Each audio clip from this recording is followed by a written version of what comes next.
ঘরেই যে এত সহজে তিল তেল বানানো হয়, তাও আবার জলের সাহায্যে, আপনারা সত্যি বিশ্বাসই করতে পারবেন না। কতখানি তেল বেরিয়েছে দেখুন।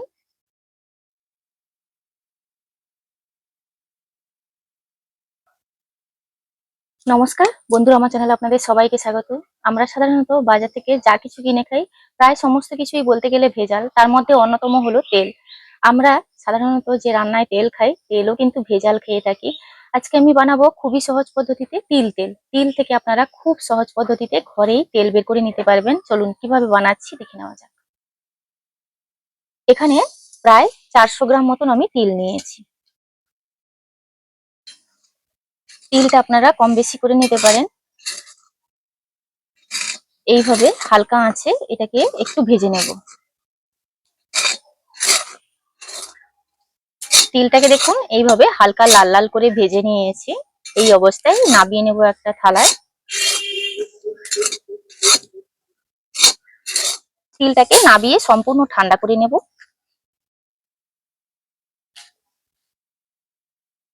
এইভাবে উল্টে পাল্টে একটু ঠান্ডা করে নিচ্ছি। পুরোপুরি ঠান্ডা করে নেব তিলটা। তিলটাকে আমি সম্পূর্ণ ঠান্ডা করে নিয়েছি। এর এর যে পরের স্টেপ গুলো কিন্তু খুবই গুরুত্বপূর্ণ। প্রথমে আমি তিলটাকে একটা মিক্সার গ্রাইন্ডারে নিয়ে নিচ্ছি।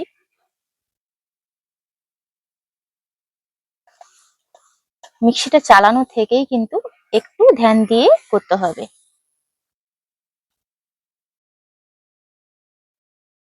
মিক্সিতে দিয়ে চালাবো। প্রথমে চালানোর ক্ষেত্রে একটু অল্প অল্প করে চালিয়ে বন্ধ করতে হবে।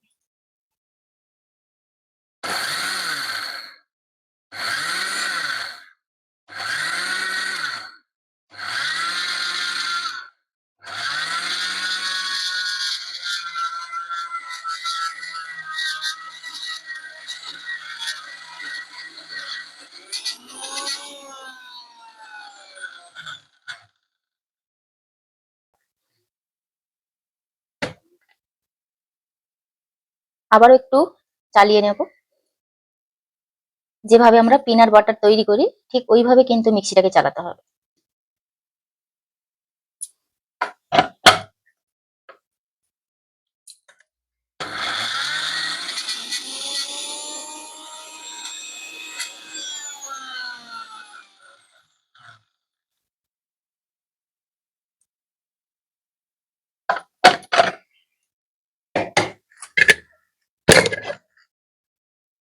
এই যে দেখুন,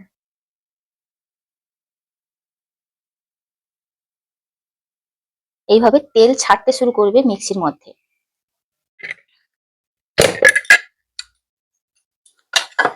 দেখুন, এইভাবে কিছুটা চালানোর পর এইভাবে কিন্তু জটলা পাকিয়ে যাবে।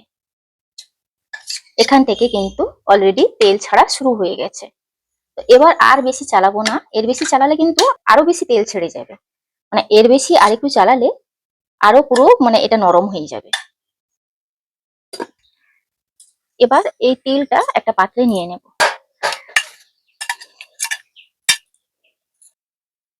একটা থালায় নিয়ে নিয়েছি। আর এখানে একটা পাত্রে জল নিয়েছি। 1 চামচ জল দেব প্রথমে। হাত দিয়ে এইভাবে মাখাতে থাকবো। একটু চেপে চেপে হাত দিয়ে মাখতে হবে।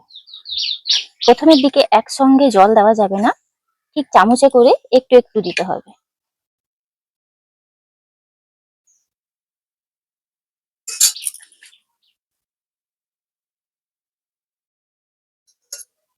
অল্প অল্প জল দিচ্ছি আর এটাকে কিন্তু হাতে চাপ দিয়ে দিয়ে একটু একটু করে মাখবো। তো আপনারা দেখতেই পাচ্ছেন এটা কিন্তু কালার চেঞ্জ হয়ে গেছে।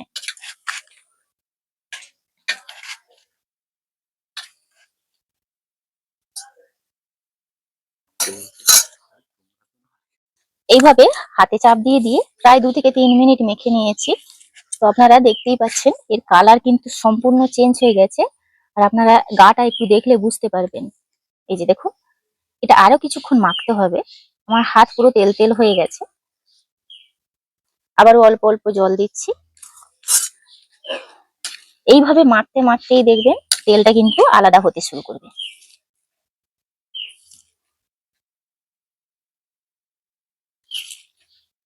আপনারা বুঝতে পারছেন। এবার এবার দেখুন, এই যে দেখুন তেলটা কিন্তু ছাড়বে, এইভাবে মাখতে মাখতে তেলটা ছাড়বে।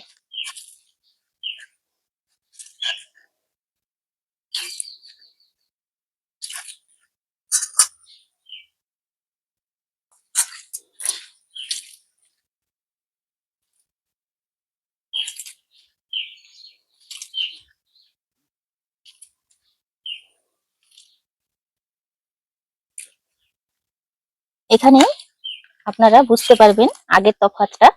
আগে যেভাবে তেলটা ছাড়ছিল, এখন কিভাবে তেলটা ছাড়ছে। ক্যামেরা কিন্তু অনই আছে।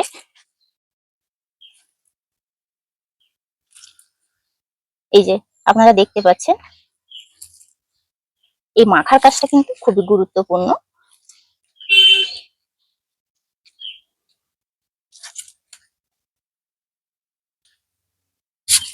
থালা নিয়েছি তার কারণ মাখাতে সুবিধা হবে, যেহেতু হাতে এইভাবে একটু চাপ দিয়ে দিয়ে মাখাতে হয়।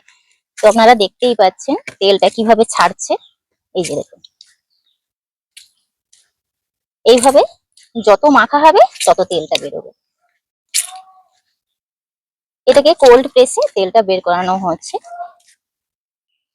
এই সেম পদ্ধতিতে চীনা বাদাম থেকেও তেল বের করানো হয়।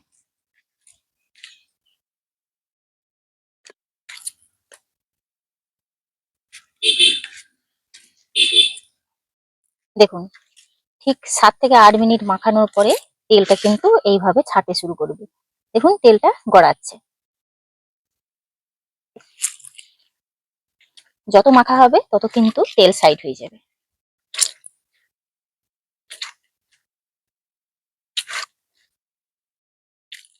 তো আপনারা বুঝতেই পাচ্ছেন।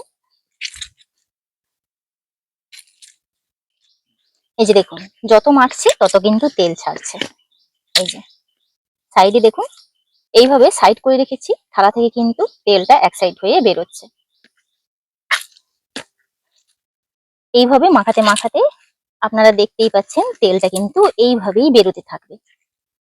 খুব অল্প অল্প করে বেরোতে হবে, একটু সময় নিয়ে কিন্তু ধৈর্য ধরে কাজটা করতে হবে। এই যে আমি প্রায় মানে 15 থেকে 20 মিনিট ধরে মাখার পরে দেখুন এতখানি তেল বেরিয়েছে। 350 মতন তেল ছিল। যতটুকুনো তেল নেওয়া হবে ওই পরিমাণে তেল বেরোবে। এবার তেলটাকে আমি ছেঁকে নেব, তারপর এগুলো আমি চিপিয়ে চিপিয়ে একটু তেলটা বের করে নেব।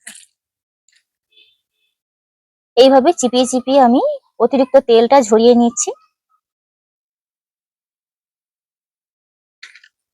আমি যে এখানে তেলটা নিয়েছি, মানে আন্দাজে বলেছি আপনাদেরকে, 350 থেকে 400 গ্রাম মতো তেল হবে। আর তেল বেরিয়েছে প্রায় 100 গ্রাম। মেশিনে বের করলে হয়তো একটু বেশি বের হতো, যেহেতু একদমই ঘরোয়া পদ্ধতিতে তেলটা বের করেছি, ওই কারণে হয়তো একটু কম মানে তেলটা বেরিয়েছে। ঘরেই যে এত সহজে তিল তেল বানানো হয়, তাও আবার জলের সাহায্যে, আপনারা সত্যি বিশ্বাসই করতে পারবেন না কতখানি তেল বেরিয়েছে। দেখুন দেখুন তিল তেলটা কত সুন্দর একটা কালার হয়েছে। আর এই তিল তেল কিন্তু বিভিন্ন কাজে ব্যবহার করা হয়। তিল তেল শরীরের জন্য অত্যন্তই উপকারী। দোকানে কিন্তু আমরা এত খাঁটি তেল পাওয়াই যায় না। আর আমরা যে কিনে খাই সেগুলো কিন্তু যথেষ্টই ভেজাল। আপনারাও খুব সহজে কিন্তু জল দিয়ে এইভাবে তিল তেলটা বানিয়ে নিতে পারবেন। পেস্ট করা তেল অবশিষ্টাংশ আপনারা কিন্তু একটু চিনি দিয়ে নাড়ু বানিয়েও খেতে পারেন, খেতে ভালো লাগে, যেহেতু ভেজে রাখা হয়েছে। তো আজকের ভিডিওটি এখানেই শেষ করছি। ভিডিওটি ভালো লাগলে লাইক শেয়ার কমেন্ট করবেন। আপনারা সবাই ভালো থাকবেন, সুস্থ থাকবেন, সাবধানে থাকবেন। দেখা হচ্ছে নতুন পর্বে।